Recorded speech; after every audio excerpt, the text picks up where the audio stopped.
Salam à tous, Baruch Hashem, on reprend le Chok HaEmuna, on est le 6 Adar pour le cycle annuel et on reprend le jardin de la foi, on est le sujet de la Parnassa. Et là, on aborde, comme on a vu dans les pages précédentes, le Bitachon, la confiance en Akadosh Baruch Hu dans tout ce qui a trait à la subsistance. Comme on a vu, le seul conseil véritablement au problème de Parnassa, quand tu vois qu'il y a des manques d'entrée d'argent, eh ben, c'est de construire ou bien les peurs par rapport à l'argent, les angoisses, les soucis de l'argent, le problème comment il met sa tête dans l'argent, combien il met ses efforts et dans le contrôle de l'argent. Eh bien, comment tu te débarrasses de tout ça? C'est d'acquérir la qualité de la confiance en Akadosh Baruch Hu. C'est pourquoi une grande ségoula qui est connue pour la parnassa, pour avoir une parnassa qui vient facilement, c'est d'étudier le chapitre du Chovot Alvavot, le fameux sefer de Rabbeinu Bachye, Chovot Alvavot, le chapitre là-bas qui s'appelle Sha'ar HaBitachon, la porte de la confiance en Akadosh Baruch Hu. Et donc, il y a une manière, le Rav nous donne une technique de l'étudier, que quand tu vas étudier ce chapitre-là, tu vas véritablement acquérir la qualité de la confiance. C'est quoi? Il dit le premier jour, tu vas étudier à peu près un paragraphe de 15 lignes du livre et tu vas revoir dans la même journée, dans la même étude, 4 fois ces 15 lignes. Ne cherche pas à faire beaucoup de pages. Fais 15 lignes et revois-les 4 fois. Et le lendemain, tu passeras au paragraphe d'après. Et pareil, tu le repasses 15 lignes 4 fois. Et comme ça, chaque jour, tu vas finir. Et comme ça, tu vas finir au bout d'un moment donné ton chapitre et tu recommenceras après ton chapitre de telle manière avec, comprenez la sagesse, c'est pas de voir du paysage, c'est d'intérioriser les choses. Le Rav veut dire, lis c'est quoi le bitachon, apprends c'est quoi le bitachon, la confiance en Hachem et fais-le pénétrer, fais-le pénétrer, fais-le pénétrer. Et jusqu'à ce que tu vas terminer le livre, ce chapitre-là, et le revoir, et le revoir, et comme ça tu vas commencer à acquérir à l'intérieur de toi les principes de la confiance en Akadosh Baruch Hu, que c'est ça, le réceptacle essentiel de la parnassa. C'est pourquoi, seulement après, une personne, une fois qu'elle travaille sur sa confiance à Kadosh Baruch Hu, alors après, elle peut prier sur le manque de Parnassa. Et il pourra s'accomplir ici ce que nos sages ils ont dit. Tout celui qui associe le nom d'Akadosh Baruch Hu à sa souffrance, marqué dans la Gemara de Char, tout celui qui associe le nom d'Hachem à sa souffrance, alors on lui double ses gains. Tu vas parler à Hachem en travaillant ta confiance en Akadosh Baruch Hu, etc., de ton manque de Parnassa, tu associes Hachem à ta souffrance, Kaviachol, et ben on te double tes gains, ta parnassa devient 2 fois plus grande. Et sache que celui qui véritablement, il veut solutionner le problème de parnassa à la racine, écoutez bien, Rabotai, je le répète, celui qui veut solutionner les problèmes de parnassa, les problèmes de parnassa, c'est pas forcément des manques d'argent, c'est le souci, c'est le temps que je vais passer derrière mon travail, combien je vais consacrer de neurones à mon travail. Tu veux solutionner ce problème-là de la parnassa, que ça vienne facilement, sans que tu dois suer à la sueur de ton front, c'est la malédiction qu'on a vue hier de Adam Arishon, eh ben, tu ne vas pas demander Birlan la parnassa. Qu'est-ce que tu vas demander? Seulement Emouna, Bitachon, la foi en Hachem, la confiance en Hachem. Parce que lorsqu'un homme, il demande la parnassa, c'est quelque chose qui va lui être utile momentanément. Comme si que tu mets maintenant de la poudre sur un vêtement, mais tu vas mettre une crème sur une plaie, d'accord? Mais ça va être que tu vas guérir que les symptômes. Mais ça ne va pas maintenant être une solution qui va déraciner le problème à la source. Et donc tu vas te retrouver que, ok, tu as prié, tu as reçu une belle affaire, tu as reçu une belle entrée, et boum, ça revient après. Le souci de la parnassa, il te reprend la tête, tu repenses quand tu dors, tu repenses quand tu manges, tu repenses quand tu trucs. Par contre, celui qui va prier de toutes ses forces, à Kadosh Baruch Hu, de demander à Kadosh Baruch Hu, Hachem, donne-moi de la émouna, aide-moi à voir que tout vient de toi, que tout est pour le bien, que la parnassa, ça vient de toi, donne-moi de la confiance en toi, Kadosh Baruch Hu, que c'est toi qui donne la parnassa. Alors il va solutionner son problème de parnassa pour toujours. Car comme on a déjà dit, l'essentiel du réceptacle de la parnassa, le kéli de la parnassa, c'est la confiance en Hachem.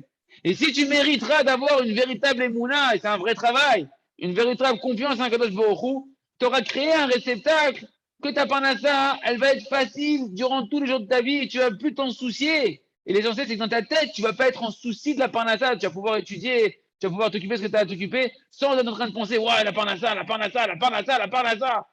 Les gens, ils sont traumatisés de la parnassa. Jusqu'à ce que la personne, il peut se retrouver dans une situation où il est très, très, très dans l'étroitesse. Il peut se retrouver enfermé dans des dettes, etc. Et après, il va devoir multiplier beaucoup des doutes. Au moins, les fachot sha'a becholer, de faire 1 heure de vélo tous les jours pour pouvoir faire tchouva sur toutes les fautes en général, et les fautes en général qui ont engendré les problèmes de parnassa, à cause de quoi il est devenu un endetté. C'est pourquoi un homme, non, Mechila, je reprends, il leur avait dit, Une personne qui se retrouve dans une situation d'oppression dans la parnassa et qui est enfoncée dans des dettes. Je m'étais un petit peu trompé dans la lecture. Et que maintenant, qu'est-ce qu'il va faire pour s'en sortir? Il va devoir multiplier l'aïdvo des doutes, l'isolement avec Hachem, au moins 1 heure tous les jours. Et il va devoir là-bas, dans son aïdvo des doutes, après avoir beaucoup remercié, comme on a expliqué plusieurs fois, chercher à faire teshuva sur la faute qui a engendré qu'il est devenu endetté. Et il va demander à Kadosh Baruch Hu, Hachem, tenli emuna bitachon, donne-moi de la foi, donne-moi de la confiance en toi, jusqu'à ce qu'il va créer à l'intérieur de lui un réceptacle spirituel de confiance en Kadosh Baruch Hu. Et grâce à ça, il pourra recevoir l'abondance de sa parnassa seulement par la prière Be'ezrat Hashem Idbarach.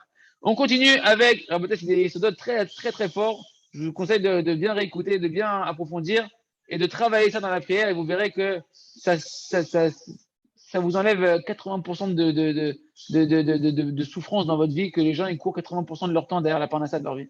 Je ne parle même pas d'enlever le sommeil. Bref, on continue avec le jardin des louanges. Voilà que si un homme maintenant, il a la foi dans la providence d'Hachem, que tout vient dans les moindres détails, c'est organisé par Kadosh Baruch Hu. Ben celui-là, hein, il va mériter que sa vie, Mamash, il va pouvoir monter dans sa vie sur son sentier personnel, sur sa mission à lui. Et cet homme-là, il n'a pas de mal dans sa vie. Il n'y a aucun mal dans sa vie. Parce que tout le rapproche en permanence d'Akadosh Baruch Hu. Et si tout est un moyen, en fait, de me rapprocher d'Hachem, alors tout est pour le bien. Et chacun, il doit se poser la question avec lui-même. Je vous pose la question, les amis. Je fais comme si je suis le Ravarouche. Quelque chose qui rapproche d'Hachem, c'est bien ou c'est pas bien? J'espère que tout le monde crie derrière l'écran. Mais Vadaï que c'est bien de se rapprocher d'Akadosh Baruch Hu. C'est ce qu'il y a de mieux de se rapprocher d'Akadosh Baruch Hu. Et bien si c'est comme ça, la bataille. Celui qui a de la foi, mes amis, dans la providence d'Hachem, que tout est organisé par Hachem pour son bien, pour ton bien, pour te rapprocher d'Hachem. Tout est organisé pour que te rapprocher d'Akadosh Baruch Hu. Et vu qu'on a dit que tout ce qui te rapproche d'Hachem, te rapprocher d'Hachem, c'est extraordinaire. Donc il n'y a pas de mal. Parce que toute ta vie est là pour te rapprocher d'Hachem. Donc toute ta vie, elle est que bien en réalité. À toi de te servir de chaque détail de ta vie pour te rapprocher d'Hachem et transformer ça en un véritable bonheur. Chez qui ça existe la notion du mal? Oui, mais non, il y a du mal dans le monde. Vous ne voyez pas, vous ouvrez les yeux. Uniquement pour celui qui ne vit pas la foi dans la providence d'Hachem dans les moindres détails de sa vie. Parce qu'il ne cherche pas chaque détail de sa vie à le transformer en un rapprochement d'Akadosh Baruch Hu, de ce que tu traverses. Et non seulement qu'à cause de ton manque de foi, tu ne te rapproches pas d'Hachem, mais au contraire, ça te met en colère, ça t'éloigne d'Hachem. Et Hachem, qu'est-ce qu'il me fait? Il m'oublie, pourquoi je galère, le mazal, j'ai pas de mazal, le haïnara, etc. Quel? En gros, ça te plaît pas ce qu'Hachem fait avec toi dans ta vie. Le bonhomme, si Hachem il est malade, il se met en colère sur Hachem. Pourquoi je suis en colère? Pourquoi je suis malade? Un homme, il arrive, quelqu'un il est en retard à son rendez-vous, il est en colère. Pourquoi il est en retard au rendez-vous? Pourquoi le Zoom il démarre pas à l'heure, etc. Et toute sa vie, en réalité, il la vit dans la colère et dans la tristesse. Il se trouve donc en fait, le travail sur la foi dans la providence d'Hachem dans les moindres détails, c'est ça l'essentiel du travail qu'un homme doit faire dans ce monde-là. Que qu'on a prouvé que sans ça, un homme, chas shalom, son travail, sa foi dans l'ashgara pratit, avec sa kippa et ses tzitzit, il peut transgresser toute la Torah. Et c'est seulement pour ça qu'un homme est venu sur terre, pour travailler sa émouna. Toute la Torah et les mitzvot et ton passage ici, tu respires pour construire ta émouna dans les détails de la providence d'Hachem, de vivre comme Atov Hachem dans chaque détail de ta vie. C'est pourquoi, les amis, c'est très, très, très, très important d'étudier beaucoup le livre que l'on étudie nous ensemble, Baruch Hachem, parce qu'on les étudie ensemble, le Jardin de la foi, et également les autres livres, le Jardin de la sagesse. Baruch Hachem, on l'étudie aussi. Ça, c'est une chance pour vous, les amis, et pour moi. Et par contre, un livre qu'on n'étudie pas encore dans ce programme-là, c'est le Jardin de la paix pour les hommes pour les hommes. Tout le guide sur l'entente conjugale. Et d'étudier aussi, il dit le Rav à travers champs et forêts. C'est ce qu'on va faire dans quelques lignes, Baruch Hashem. Etc., etc. Parce qu'en fait, l'essentiel et le fondement, le fondement pour toute la vie, c'est d'étudier profondément comment ça fonctionne la Emouna. C'est quoi la Emouna de Kadosh Baruch Hu? Et se rappeler d'approfondir toujours ces 3 niveaux de la Emouna. Petit 1, Kacha Hashem Rote, comme ça Hashem il veut, comme ça Hashem, comme ça Hashem, comme ça Hashem il veut. Après, Akol et Tova, tout ce que Hashem il fait, c'est pour le bien, comme ça Hashem il veut, tout est pour le bien. Et c'est quoi, 3e étape? C'est quoi le message d'Hachem positif ici, par lequel il veut me rapprocher de lui? Il n'y a pas de culpabilité, Hachem il veut me rapprocher de lui. Et ça, hein, Rabotai, c'est ça de là. C'est par ça, en réalité, qu'un homme, il peut monter sur sa mission à lui. Tu cherches comment monter sur ta mission, vis dans la Emouna avec les 3 principes qu'on a vus ici, et tu dis, fais du jardinage dans les livres du jardin de la foi, etc. Et tu apprendras comme ça comment rentrer la Emouna dans tes veines, dans tes gènes, dans tes os, de vibrer de la Emouna. Et ainsi, ton cœur il va pouvoir s'affermir dans la Emouna. Et sur ça, il va falloir beaucoup prier pour accomplir ce qu'on étudie à Rabotai. Et ça nous permet de passer justement au livre suivant, à travers champs et forêts, pour apprendre à prier sur ce qu'on étudie, faire 1 heure de Hitbodedut, de mettre en pratique la théorie. Tout ce Chok Emouna, il est fabuleux, mais sans l'heure d'Hitbodedut, Rabotai, ça aurait été un bon moment de votre vie. Vous avez passé devant un écran à entendre des paroles de Emouna qui vous auraient des mérites. Mais de vivre la Emouna, de la rentrer à l'intérieur de soi, c'est en accomplissant ce qu'on va voir tout de suite dans le livre à travers champs et forêts, de faire tous les jours son heure d'Hitbodedut. L'ilmod almenat la asot, étudier pour accomplir, avec l'envie d'accomplir. On va amener un exemple concret de c'est quoi avoir du yishuv hadat, c'est quoi avoir de la prise de conscience et avoir confiance en soi-même dans la vérité qu'on a établie dans l'étude de la Torah pour pouvoir passer de l'étude à l'action. Un homme qui a étudié maintenant, qui doit préserver ses yeux, il sait que voilà, c'est un ordre sur lequel il n'y a pas de doute. C'est ramené dans la halakha, dans le Shulchan Aruch, dans les livres de pensée juive, dans les livres de Chassidut.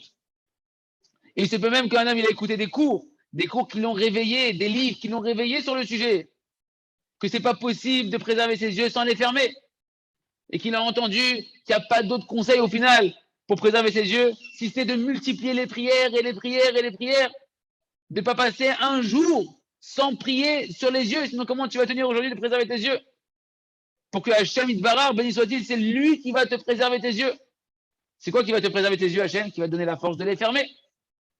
Oui, merci là. Okay. Et pourtant, et tu vois qu'après tout, le bonhomme, après tout ce qu'il a entendu, ce qu'il a étudié, la plupart du temps, tu vois que le bonhomme, il se retrouve lui-même, qui marche dans la vie tranquillement, avec les yeux ouverts. Et il regarde partout, à droite, à gauche, il a étudié content. Mais non, il regarde à droite, à gauche, il regarde son téléphone, il regarde, etc. Comment c'est possible? N'est-ce pas, tu as étudié le da'at de la Torah, tu as étudié ce que la Torah elle te dit, la vérité de la Torah. Comment tu peux faire ça là? Comment tu peux transgresser la Torah et aller à droite, à gauche, n'importe comment? C'est uniquement le Rav nous dit parce qu'on n'a pas fait une prise de conscience, parce qu'on n'a pas une bonne heure d'isolement, une bonne heure d'introspection et de faire pénétrer les choses qu'on a étudiées à l'intérieur de notre cœur.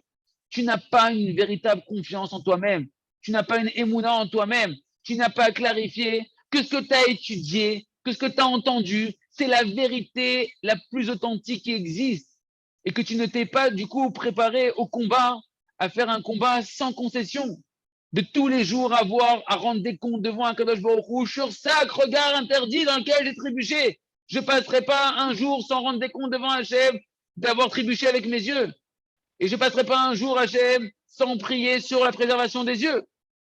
Parce que tant qu'un homme, il n'a pas tous les jours un long moment de prière pour préserver ses yeux, c'est une blague. Il ne pourra jamais se préserver de regarder des visions interdites. Et c'est ça, avoir une bonne doute, les amis. Une bonne heure d'introspection, d'isolement avec Kadosh Baruch Hu. Lorsque tu te tiens devant le Créateur et que tu allonges tes prières et que tu supplies et que tu demandes à Kadosh Baruch Hu qui t'aide à clarifier avec toi-même, de clarifier véritablement le point que tu as étudié, jusqu'à ce qu'à l'intérieur de ton cœur, il n'y ait plus l'ombre d'un doute. Je dois marcher les yeux fermés, haine d'avoir casé. Je dois préserver mes yeux. Et jusqu'à ce que tu clarifies qu'il n'y a pas de doute, qu'il n'y a pas une situation où c'est permis de regarder une femme. Il n'y a aucune mitzvah dans le monde pour laquelle j'ai le droit de regarder une femme. Il n'y a aucun autre sujet pour lequel j'ai le droit d'ouvrir les yeux là où il y a des femmes. Un point, c'est tout. Tant que tu n'as pas clarifié ça, tu vas te retrouver à être comme un ivre qui marche dans la rue, et qui est enivré et qui regarde tout et n'importe quoi. C'est pourquoi, une fois que le bonhomme, qu'on va clarifier avec nous-mêmes cette vérité-là, et ça, c'est un exemple pour tous les sujets en réalité qu'on veut travailler, eh ben, tu vas après prier tous les jours au moins une demi-heure pour faire pénétrer cette conscience dans ton cœur. Pas que ça reste un truc dans les neurones. Il faut que ça rentre dans le cœur, que ce que tu as clarifié comme étant une vérité absolue, qu'elle rentre dans ton cœur. Et tous les jours, tu vas te juger sur ça. Qu'est-ce qui s'est passé depuis hier à aujourd'hui? Comment je me suis comporté? Où est-ce que j'ai pas tenu dans mes épreuves par rapport à la vérité que j'ai clarifiée avec moi-même? Et sur ça, et tu vas également remercier Akadosh Baruch Hu sur tout ce qui t'a aidé à Akadosh Baruch Hu, tout ce que tu as réussi à tenir ta vérité, à être en adéquation avec ta vérité aujourd'hui. Chaque endroit où tu as tenu dans tes épreuves, c'est une aide d'Hachem, tu dois remercier tous les jours sur ça. Et également, pendant ton bonne doute, tu vas, après avoir fait tes chouvas, après avoir remercié, tu vas te préparer au jour suivant. Tu vas te préparer à ce qui va se passer quand tu vas quitter le rendez-vous avec Hachem de l'heure des doutes. Eh ben, il va y avoir des épreuves. Tu dois prier pour le futur. Qui sait si aujourd'hui, dans la journée qui va arriver, tu ne vas pas avoir un certain voyage, une certaine rencontre, où là-bas, tu risques d'avoir une épreuve dans les yeux, au niveau des yeux. Et donc tu vas prier sur ça, que je donne-moi l'aide du ciel, que si jamais je dois avoir une épreuve, que je puisse tenir là-bas, de recevoir ton aide à Kadosh Baruch Hu. Et ça, le Rav nous dit, c'est quelque chose que j'ai vu clairement, quelque chose qui a été mis à l'épreuve, que lorsqu'un homme il prépare le jour suivant, que lorsque dans ton heure d'Ilbo des doutes, tu prends le temps de prier pour recevoir l'aide d'Hachem pour le jour qui va arriver, tu te rends compte qu'en réalité, le monde entier se met à ton service pour t'aider à préserver tes yeux. Il y a on ne peut pas dire autre chose, il y a une aide du ciel qui se met en place, que mamash, tu reçois une aide du ciel extraordinaire, une certaine shmaya que tu vois qu'on t'aide à préserver tes yeux. Et l'essentiel que tu dois faire durant ce moment, cette demi-heure d'Ilbo des doutes sur les yeux, chacun pour le sujet qu'il aura choisi de travailler spirituellement, c'est de revenir même sur les mêmes mots, avec des mots simples, et de demander essentiellement l'aide d'Akadosh Baruch Hu Hashem. Aide-moi, Akadosh Baruch Hu, à fermer mes yeux. Aide-moi à préserver mes yeux, mes pensées. Pendant une demi-heure, répéter pour recevoir l'aide d'Akadosh Baruch Hu. Et ainsi, en réalité, chacun il doit être régulier dans ses prières quotidiennes, avoir des prières quotidiennes régulières où il allonge ses prières. Et tant que tu vois que tu trébuches encore, c'est un signe que tu dois rester tous les jours à allonger tes prières sur ce sujet-là, jusqu'à ce que tu fasses une véritable acquisition de ce sujet et que tu ne trébuches plus dessus. Une fois que tu auras acquis la préservation des yeux, alors il faudra maintenir cette acquisition. Tu ne prieras plus tous les jours une demi-heure, mais tu pourras faire des plus petites prières, des prières qui seront un peu plus courtes, 10 minutes par jour, pour maintenir en réalité le niveau que tu as atteint. Le niveau que tu as atteint de Shmirat Enaim. Ça va être comme des rappels dès que on fait un vaccin. Et après, on fait des rappels tous les X temps pour te réveiller à ne pas oublier ce que tu as accumulé comme niveau. Et seulement après, avec un travail régulier et quotidien, tous les jours, tu mériteras d'avoir une Shmirat Enaim parfaite, Batachem. Ça veut dire quoi? Que tu vas être sauvé en réalité d'une infinité de fautes et d'endommagements de ta neshama tous les jours qui se passent avec tes yeux que tu n'es même pas conscient. Et tu vas mériter d'être appelé un tzaddik gamour. Tu mériteras une émouna parfaite, de recevoir la parnassa facilement, parce que quelqu'un qui est kadosh, il reçoit sa parnassa facilement, de voir des miracles dans la providence d'Hachem tous les jours, de voir des merveilles de la main d'Hachem miséricordieuse tous les jours, de recevoir un shefa Eloki, une abondance d'Hachem, de compréhension de la Torah extraordinaire, etc., etc. Tout ça grâce à quoi? Parce que tu auras travaillé sur le fait de préserver tes yeux, d'avoir prié tous les jours, d'avoir fait tchouva tous les jours. Pourquoi un homme y perd tellement au niveau spirituel? Il y a deux raisons, les amis. Premièrement, qu'on est en train de voir ici, c'est le point qu'on veut pénétrer en nous. Tu n'as pas confiance en toi-même, que tu connais la vérité, et que cette vérité, tu dois te battre pour elle. Tu te laisses perturber, remettre en question ta vérité par ton Yetzirara, par Amalek qui vient avec le doute. Ouais, peut-être, faut pas abuser, là, faut les ouvrir les yeux, etc. Ouais, la jupe, ah, ça va, c'est une jupe déjà, c'est bien, etc. pour les femmes. Clarifie la vérité, sois clair avec toi-même et confiance dans ta vérité. Deuxième chose, une fois que tu as clarifié la vérité, si tu ne t'arrives pas, c'est parce que tu ne te bats pas pour cette vérité. Tu n'as pas suffisamment la émouna en toi-même jusqu'à ce que tu vas dire c'est la vérité, je vais me battre pour cette vérité, c'est ce qu'il y a de plus précieux pour moi et je vais prier pour ça tous les jours. Parce que sinon, ça aurait été clair pour toi que ça s'appelle une faute. Et une personne qui sait que c'est une faute, il n'est pas prêt à se laisser tomber dans la faute encore et encore et encore. Et lorsque tu aurais trébuché, tu ne t'aurais pas fait genre comme si il ne s'est rien passé. Non, tu aurais fait dans ton niveau des doutes, un cheshbon nefesh, une introspection, une tchouva, et tu aurais renforcé les prières sur ça. Mais attacher les racines qu'on puisse continuer à avancer dedans, à intérioriser ce qu'on a vu aujourd'hui, faire notre niveau des doutes, et comme ça que chacun il puisse avoir une confiance en lui-même dans ce qu'il étudie, et clarifier, se battre pour ça, et monter de niveau en niveau Batachem, en sachant que quand on monte, c'est que du bonheur qui nous attend, que des délivrances qui nous attendent, que de la slacha et de la réussite. On continue avec le jardin de la sagesse, Takanat Rachamim, une institution de nos sages. Maintenant, il faudrait qu'on prête un petit peu attention. On a beaucoup focalisé sur le tam, sur le simple de notre histoire. Venez, on regarde un petit peu maintenant le sage. Et on va se focaliser sur un sujet. C'est quoi véritablement le point de différence, le point de divergence entre le sage et le simple de notre histoire? Qu'est-ce qui fait qu'il y a eu tellement de différences qu'au final, le sage, il a dégringolé, il s'est complètement trompé? Et qu'est-ce qui fait qu'il est parti aussi autant dans le décor? A priori, le simple, C'était beaucoup plus difficile pour lui la vie de réussir que le Chacham. Il avait une intelligence qui était ralentie par rapport à un cerveau qui allait beaucoup moins vite que le Chacham. Et si véritablement le Tam, il obtenait des choses avec son cerveau, avec un cerveau qui était tellement simple et tellement petit, il a réussi à obtenir le point de la vérité, il a réussi à percer la vérité. Il a réussi à savoir que d'après la Emouna, eh ben, sa réalité à lui, les manques qu'il a dans sa vie, etc., c'est ce qu'il y a de mieux pour lui. Alors, à plus forte raison, le Chacham, normalement, il aurait dû, avec son intelligence, avec son CRL, son cerveau qui va super vite, ses neurones qui font un ordinateur dans la tête. Il avait plus d'outils pour arriver à ce point de vérité et comprendre avec son intelligence qui était beaucoup plus forte que celle du simple, que sa réalité en réalité et tous les manques de sa vie, eh ben, c'était ça qui lui servait, en fait, arriver à sa perfection et à sa mission.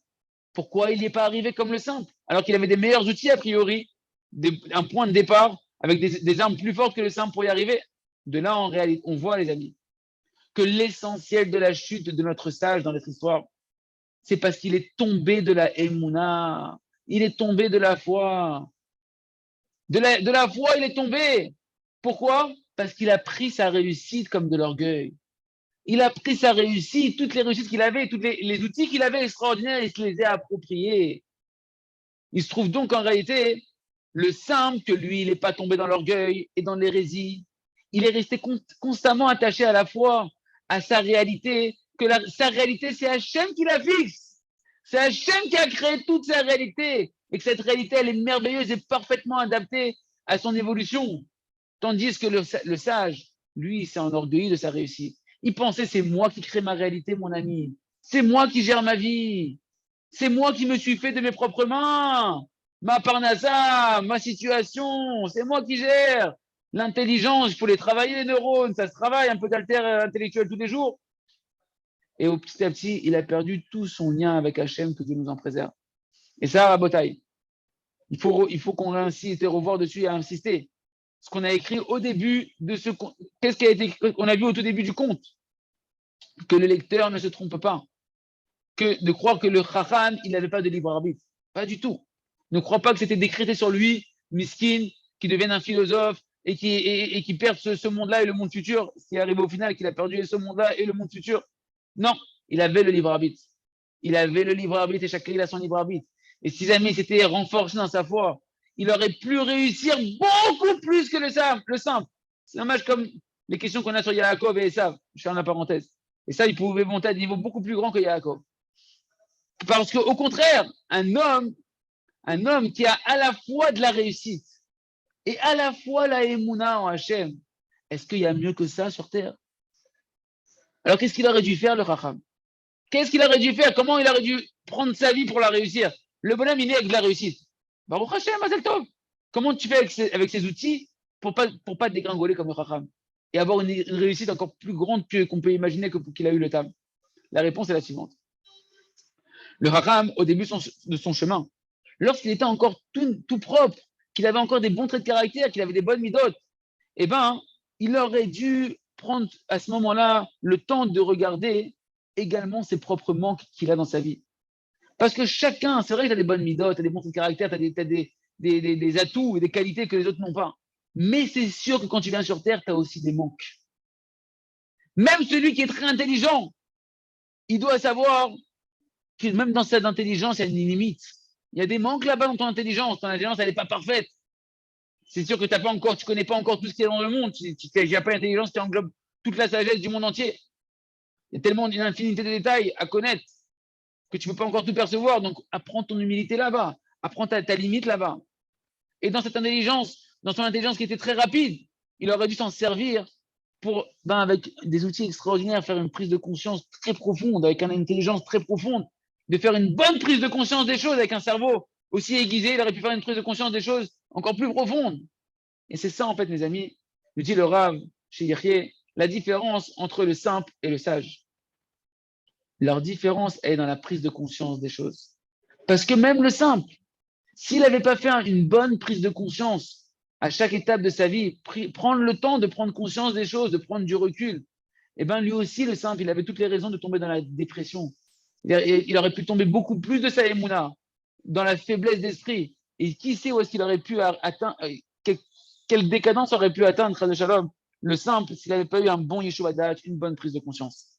On continuera, merci à Hachem demain, et on continue avec le Sefer Or Chadash Al Tzion Ta'ir Ben Niske Kulanu Bimera Leoro. C'est un petit passage de la prière en fait dans le Nosar Sfard. Hein. Je vous montrerai un jour où c'est. Il s'appelle Or Chadash. Donc la nouvelle lumière, Mea la Chukim, être au-delà des lois, même des lois spirituelles. Rappelez-vous, on a dit qu'un homme il ne doit pas s'enfermer. On a appris des lois spirituelles, comment changer, mais ça ne doit pas venir décourager ton espoir et ta volonté et ta confiance qu'Hachem peut te délivrer en un seul instant spirituellement, te faire monter des niveaux en un seul instant, au-delà même des lois spirituelles. Mais lorsque maintenant, le Rav me dit, lorsqu'un homme il comprend qu'une avéra, une faute, un mauvais désir, c'est un danger de mort spirituelle, comme on va apprendre en long et en large dans les prochains chapitres, Bezat Hashem. Quand tu sais qu'une faute, c'est une mort spirituelle, tu peux plus penser Hachem, délivre-moi même dans 50 ans. C'est pas possible. Est-ce que Hachem il va dire à un homme, bon, c'est quoi mon fils, allez, continue de fauter encore des avérotes, tant d'années, c'est pas grave. Jusqu'à ce que je te donne la conscience et la force et la volonté de surmonter ton mauvais penchant. On peut imaginer, de concevoir qu'Hachem il va nous parler comme ça. C'est pas logique. Et même si on a dit qu'il y a des principes spirituels, qu'il y a des lois spirituelles, des klalim spirituels, eh ben, il faut savoir que ces lois spirituelles, c'est Hachem qui les a créées et elles sont entre les mains d'Hachem. Et Hachem, il peut te donner une délivrance spirituelle en contournant ces principes spirituels qu'il a mis en place. Si toi, tu as conscience de combien Hachem il veut te délivrer maintenant. Arbe Emet, mais de toutes les manières, il me dit le Rav, si on regarde bien la vérité des choses, il n'y a même pas besoin qu'Hachem il contourne ces principes. Pourquoi? Parce que Hachem Itbarach, dans ses mains, il a la capacité de te donner une délivrance immédiate, même d'après les principes spirituels qu'il a mis en place. Comment? On va voir. Les fiat klalim, d'après les principes qu'on a vus, n'apprendre qu'un homme, il doit préparer des réceptacles spirituels pour recevoir l'aide d'Hachem. D'accord? Comment on prépare ce réceptacle? D'où on prend ce réceptacle? On a dit c'est Hachem lui-même qui va t'offrir ces réceptacles. Donc, qu'est-ce que tu dois faire toi maintenant? Quand tu cries à Hachem pour ta délivrance, tu dis Hachem, Hachem Itbarach, crée-moi, je t'en prie, un réceptacle parfait maintenant. Fais que, donne-moi le cri et la émouna et la volonté de créer un réceptacle parfait maintenant. Que Kadosh Baruch Hu, il puisse t'amener dès maintenant le réceptacle que tu as besoin pour avoir le niveau spirituel que tu veux obtenir, Bezat Hachem. Parce qu'Hachem, il peut tout. Et Hachem peut te créer un réceptacle parfait maintenant. Qu'est-ce qu'on a vu encore dans les principes? Tout ça, c'est pour voir comment que les Yitzhara, ils ne doivent pas te décourager au moment où tu cries, de dire non, ça va prendre du temps, j'ai tellement d'étapes à faire, etc. Non. Même ces étapes, Hachem, il peut les accélérer. Il faut que tu y crois. Autre principe qu'on a vu qui pourrait décourager un homme sur le temps d'attente de recevoir ta délivrance, on a vu qu'un homme, il doit multiplier les prières. Mais d'où on prend les paroles? C'est Hachem qui ouvre les lèvres. Hachem, il ouvre les lèvres, il crée la parole, il donne les paroles. C'est Hachem qui donne les arguments. C'est Hachem qui donne tout l'argumentaire pour le vaincre à Kadosh Baruch Hu Kaviachol et lui faire céder à Hachem Kaviachol de te donner ta délivrance. C'est lui-même Hachem qui te donne les paroles. Alors tu dois crier à Kadosh Baruch Hu Hachem, à Kadosh Baruch Hu, maintenant, tout de suite, dans cette heure-là que je suis en train de faire devant toi, Kadosh Baruch Hu, donne-moi des paroles parfaites de Emouna Shlema. Aide-moi à crier avec toi avec une foi parfaite à Kadosh Baruch Hu. Parce qu'en réalité, l'acceptation des prières, elle ne dépend pas de combien de prières tu fais. Elle dépend beaucoup plus de la qualité de la prière que tu vas faire, de la pureté de la prière que tu vas faire. Comme c'est marqué dans le Shulchan Aruch, dans Rachaim, chapitre 1, la lettre, c'est marqué là-bas, Tov me'at tachanunim bekavana me'arbol shelo bekavana. Il vaut mieux un peu de supplication devant Hachem, mais avec une bonne intention, que beaucoup de supplications devant Hachem où ta tête elle n'est pas là et ton cœur il n'est pas là. Pourquoi nous on multiplie les prières? Pour finalement finir, au final, un jour, arriver à avoir une prière qui est parfaite, une prière qui est pure, et c'est là le monde direct. Mais si maintenant, toi, tu peux maintenant, en un seul instant, crier à Kadosh Baruch Hu de toutes tes forces, sincèrement, avec un vrai sentiment, comme on l'a dit, que tu es dans un danger terrible spirituel, de avérote, de mauvais caractère, de mauvais désirs, eh bien, tu peux, avec cette conscience-là, obtenir dans une fila la qualité que tu obtiendrais dans 100 tfilotes, 100 heures de tfilotes, où là-bas, tu as murmuré des prières à Hachem à moitié endormi, etc. Dans un cri avec une vraie sensation de danger spirituel, tu peux obtenir la qualité que tu obtiendras dans 100 heures de tfila en étant en train de marmonner des prières à Kadosh Baruch Hu. Donc tu dois crier à Kadosh Baruch Hu, Hachem, donne-moi le cœur Donne-moi le ressenti du danger spirituel dans lequel je me trouve, Akadosh Baruch Hu. Hachem, donne-moi des pilotes qui sont ardentes, qui peuvent mamash obtenir auprès de toi la Yeshua, la délivrance en un seul instant. Et voilà que là aussi, tu vois qu'en fait, dans le cri, tu peux obtenir de contourner les multiplications des heures de tefila que tu devrais attendre. Si tu crois encore une fois en Hachem et que tu sens le danger véritable, à toi de prier pour obtenir directement les résultats escomptés. Autre principe qu'on avait vu, un homme, il doit obtenir, on avait dit, le titre de la volonté, que voilà, véritablement, tu as prouvé que tu veux ce niveau spirituel, donc on va te conduire dans le chemin dans lequel tu veux aller. Mais qui c'est qui donne la volonté, les amis? C'est Akadosh Baruch Hu, on l'appelle le Baal HaRatzon. Hachem, c'est lui dans la chanson de Baba Saleh. C'est quoi la chanson? Esmahabach. Là-bas, il dit qu'Hachem, il est le Baal HaRatzon. Il est le maître de la volonté. C'est lui qui te donne la volonté à Kadosh Baruch Hu. Alors, qu'est-ce que tu vas faire? Tu vas supplier à Kadosh Baruch Hu. Hachem, donne-moi une volonté parfaite, forte, puissante, que maintenant tu puisses me conduire dans le chemin dans lequel je veux aller, qui est ta volonté à Kadosh Baruch Hu, maintenant. Ça dépend de ma volonté. Donne-moi une volonté parfaite à Kadosh Baruch Hu, parce que tu peux tout. Et Hachem peut te donner. Est-ce que Kadosh Baruch Hu, il ne peut pas te donner une volonté parfaite? Badek, Hachem, il veut te délivrer, il veut t'amener dans le chemin de la Kedusha. Simplement, toi, tu dois avoir foi en ça, d'une foi totale, et tu dois crier de tout ton cœur à Kadosh Baruch Hu. Autre principe qu'on avait étudié dans ce chapitre-là, que pour que la prière, elle soit parfaite, il faut avoir une foi totale en Hachem et Barach, que Hachem, il veut te délivrer. Mais qui c'est qui donne cette foi? Cette foi parfaite en Hachem, que Hachem veut te délivrer. C'est Hachem lui-même qui donne la foi. Donc, qu'est-ce que tu vas faire? Tu vas crier dans ce moment de doute, tu vas crier Kadosh Baruch Hu, Hachem, tu peux toi, Kadosh Baruch Hu, donne-moi une foi parfaite en toi, Kadosh Baruch Hu, que tu veux, que tu attends, que tu te languis de me délivrer spirituellement maintenant. Aide-moi à avoir cette foi-là. Parce que dès que tu as cette foi-là, tu reçois l'aide d'Hachem maintenant d'être délivré, Rabotai. Qu'est-ce qu'on a vu encore dans les principes spirituels? Qu'il faut attendre pour avoir la délivrance. Celui qui veut se purifier, on l'aide, on lui dit attends. Alors tu dois crier à Kadosh Baruch Hu. Hachem, tu peux tout à Kadosh Baruch Hu, tu peux même me raccourcir mon temps d'attente. Hein, quand quelqu'un il est pressé, qui a la queue, il a confiance en lui-même qu'il peut, il peut dire à trouver, s'il vous plaît, faites-moi passer, je suis pressé, c'est urgent, là, faites-moi passer, etc. Tu arrives à l'hôpital. Bonhomme, il arrive à l'hôpital en état d'urgence. Il va passer devant tout le monde, il va bousculer les queues, etc. J'ai un malade, il est en état d'urgence. Faites-le passer, laissez-le passer, pareil. Toi, tu sais que tu es dans un danger spirituel de faire des avérotes.